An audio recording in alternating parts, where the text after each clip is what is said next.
Howdy y'all, and welcome back to KT's Crafting Corner. Let me introduce you to the magical world of punch embroidery. Have you ever thought to yourself, gee, I'd love to get some aggression out today, but I'd also really love to make something beautiful out of it? Well, punch embroidery might be just your thing. Invented, I am sure, by some nana way back when with anger management issues, punch embroidery can be both beautiful and really fun. I remember when I was a kid and my mom was doing all sorts of different crafts. The one that was the most magical to watch, and you're going to hear that word a few times in this video, I'm sorry, was doing punch. If you haven't seen someone do punch embroidery before, it's pretty cool and it is pretty magical. And the reason for that is because with almost every other kind of crafting, there's some kind of lock stitch and there's some kind of looping or locking or interweaving of something. But punch embroidery, if you just watch someone do it, it is literally them just going like this to a piece of fabric, and then suddenly it turns into something like this. It is cool. Anyways, I digress. Punch embroidery is definitely its own little awesome, different kind of craft. It looks a lot like your typical embroidery, but you might have noticed I'm holding something that looks nothing like your usual needle, because you're not going to do the motion of like pushing the needle in and pulling the needle back out and interlocking anything. You are literally going to be stabbing your canvas over and over and over again until you create something lovely, which is so cool. So what exactly is it? Well, I guess I've kind of explained that. What do I really like about it? What is really difficult about it? And as someone with chronic pain and grip strength issue and some vision issues, how easy do I think it is for someone else to get started on this? Let me start with that. Let's just jump in here. Punch embroidery on a scale of 1 to 10, 10 being impossible, 1 being no sweat, super easy. It's kind of hard to give an exact number, but I would say to get started, punch embroidery as someone with chronic pain and grip issues and vision problems can be anywhere from a 5 to a 10. It is definitely not on the easiest scale of a easiest to get started kind of craft. That's true. But once you get started, it is so much easier to like be creative and let that world kind of go wild than some other crafts too. So if you're looking for something that you can really start creating new crafts all on your own once you get started with, punch embroidery is great in that way. But if you're having problems with grip strength, it can be on the more difficult side. But there are ways to get around that. So punch embroidery can either be done with thread, very fine needles with thread, or it can be done with yarn and thicker needles. Again, you're going to be using one of these really long handled kind of with a needle at the end tools. And you're going to punch that into a canvas. And in the end, you're going to have something beautiful. You can have needles that are long handled or short handled. You can have some that are adjustable. You can have some that are unadjustable, like these. Personally, if you're getting started, my biggest tip for you would be don't use an adjustable needle. Number 1. I'll get back to that in just a moment. And start with a kit that is at least 6 inches to more honestly 8 inches. The best reason for that is as follows. The reason I like the 8-inch kits is because usually your 8-inch punch embroidery kits are going to be working with thicker yarn, thicker material. The canvas is also going to be a little bit softer.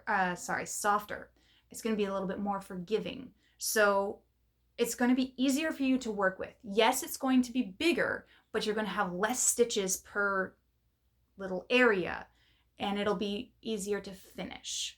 It will also be easier on your eyes. It'll also be easier on your wrist. It'll also be easier on your grip.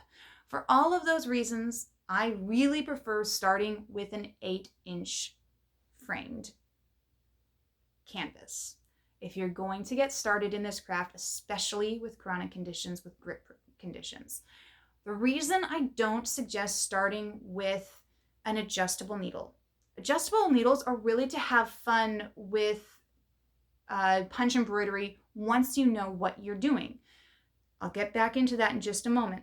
But if you don't know what you're doing yet, if you're just getting started, you just want to do something as simple as this dog, which may look more complicated than it is, you really don't need an adjustable needle because you're only working with the working side. I'll get back to that in a minute too.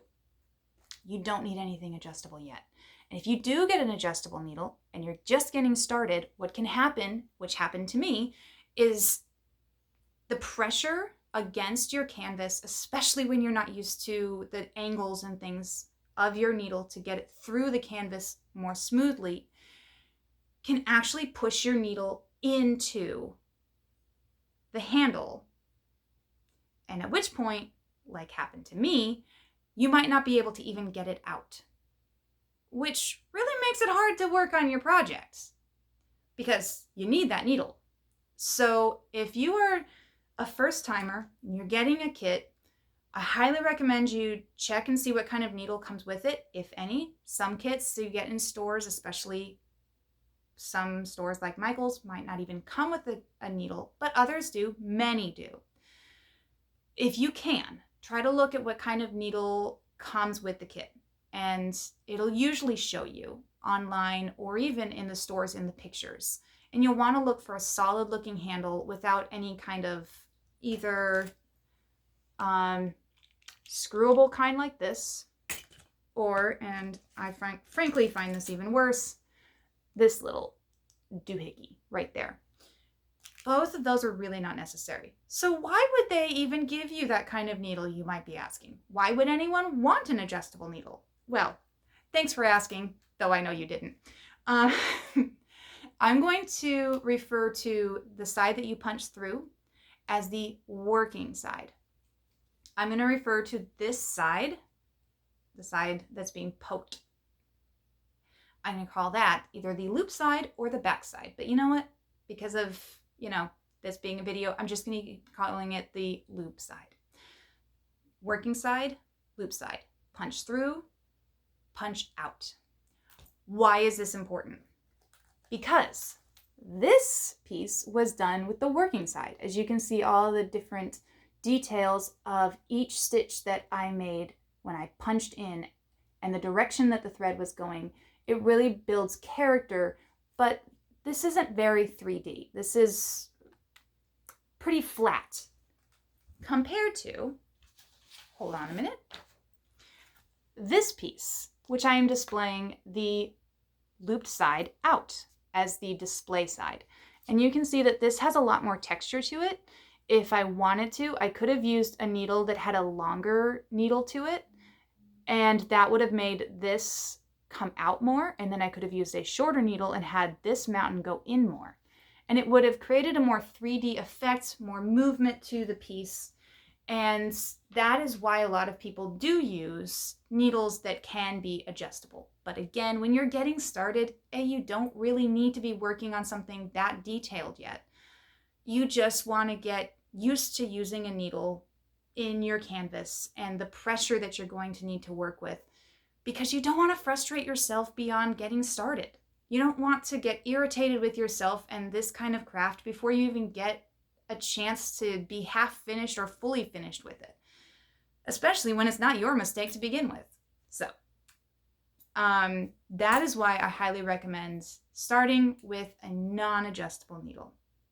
I also suggest starting with a 6 to 8 inch, preferably 8, canvas, because that will also probably give you a thicker kind of material to work with, meaning yarn. And the pattern is usually going to be bigger to work with too. So it's not going to be too difficult on your eyes. It's not going to be super detailed.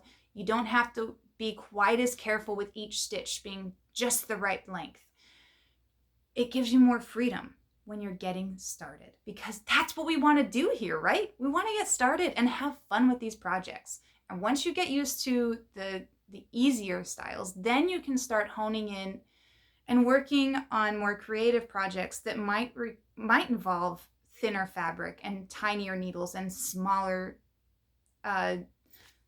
canvases.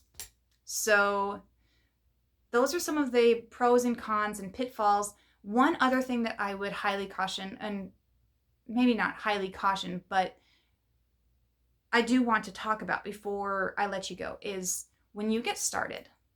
Fun fact. Remember I said you're going to be punching into your canvas.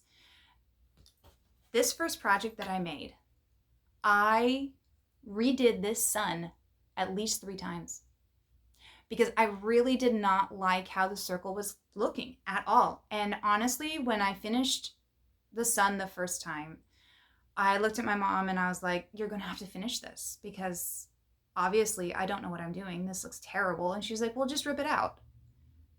At which point I thought she was a little bit crazy because why would you rip it out? And I've only gotten just started. I mean, you can fix it, right? And she said, no. That's the great thing about punch embroidery. Remember I called this magic? It really is. So I had already punched almost this entire section here. Doesn't look that big, but trust me, it felt big at the moment. I ripped it out, just pulled it, just kept pulling until it all came out. It was very holy. I just massaged the fabric, the canvas, and I did it again. And it worked, and it stayed, and it looked good. Now, you might not want to do that too many times. I'm pretty sure from what I understand, the canvas or fabric that you work with only has so much flexibility to do that so many times. So maybe like 10 times would be too much. Maybe even 5 times might be too much. But don't be too unforgiving with yourself. That is one of the great things about punch embroidery. It is fairly forgiving. One other thing. I have played guitar for years. Not recently because of my neck injury, but until I injured my neck, I played a lot of guitar for about 10 years. I really loved playing guitar. But one thing I didn't get very much of were calluses. I have gotten calluses from 1 week of doing punch embroidery. So just bear that in mind. You might want some grippy, what are those called? Thimbles. You might want grippy thimbles because that can really help you depending on the kind of handle that you have for your needle. That really helped me my first week because the calluses were driving me crazy, but I wanted to keep going because I really loved this craft. And there were so many artistic things I was able to make with it. You really can do a lot with punch embroidery, and I'm still having a lot of fun in discovering more and more of what I can do with this craft. Obviously, like I've shown you, there are wall hangings, but I have also made, here it is, an ornament. This was my first ornament. I just made it this week. I'm so excited. You can make ornaments and coasters and patches for like, your jackets, like the Letterman patches. You can make things like that. People have been known to do punch embroidery into sweaters and jeans. I have not learned how to do that. And you can also do rug making. But I will caution, some of those things will require glue, while others won't. And I don't really know the boundary too much, except I do know that wall hangings almost never require glue. Unless you're like really worried that your loop didn't go in as far as you wanted because maybe the needle wasn't out as far as you thought it was going to be. And you really want to make sure after all the hard work you put into it that it stays. You can glue. I mean, I hot glued the backing onto this. You can glue if you want to, but that's the magic of punch embroidery. You don't have to for all of your projects. So, let me clarify. When I say you don't have to for all of your projects, what I mean is not all of your projects will need it. Not that none of your projects will need it, because some might. So bear that in mind. There are lots of videos out there about so many different crafts, but I will caution that for some reason, punch embroidery gets lumped in to every other kind of embroidery that's out there when you try and look it up online. So look for tips like try looking up punch crafting, needle crafting, punch embroidery, and punch needling. Believe it or not, all of those do give you some variations on punch embroidery. It's like the internet has not made up its mind as to what this is called. No matter how much us creators and content people are trying to put very informative footnotes in our videos about this is not your typical embroidery, this is punch embroidery, the algorithm doesn't seem to care. So get creative with your keywords when you're searching. Start with something bigger, not something too big, but not something too small. Another tip that I would give that I'm going to talk about in a future video is also if you have grip strength problems. Getting a frame makes a world of difference. By a frame, I mean something that can hold your hoop and canvas while you're working on it so that you don't have to worry about holding with one hand and punching with the other. So I hope you've enjoyed watching this video, and I hope that you enjoy doing some new craft today, or this week, or this month, or just mindlessly following me on YouTube. Thanks for coming along. I hope this at least gave you a giggle today. God bless, and happy crafting. Ciao for now. Bye.